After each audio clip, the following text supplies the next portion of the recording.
ज्या गोष्टी सहज आठवतात त्या गोष्टी जगात जास्त घडतात असे आपल्याला वाटते.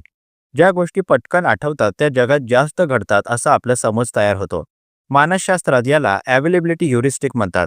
मेंदू नेहमी सोपा मार्ग शोधतो. जे प्रसंग जोरदार भावना देतात, माध्यमांमध्ये वारंवार दिसतात किंवा नुकतेच अनुभवले जातात ते सहज स्मरणात राहतात. त्यामुळे आपल्याला वाटतं की त्या घटना खूप मोठ्या प्रमाणात घडत असतील. उदाहरणार्थ, एखादी अपघाताची बातमी वारंवार पाहिली तर आपल्याला वाटू शकतं की अपघातांची संख्या प्रचंड वाढली आहे. पण वास्तव कदाचित वेगळं असतं. मेंदू तीच माहिती जास्त महत्त्वाची मानतो कारण ती लक्षवेधी असते. या मानसिक प्रक्रियेचा परिणाम आपल्या निर्णयांवर होतो. म्हणूनच माहिती तपासून पाहणे, आकडे समजून घेणे आणि भावनांवर आधारित निष्कर्ष काढण्यापूर्वी थोडा विचार करणे उपयोगी ठरते. धन्यवाद.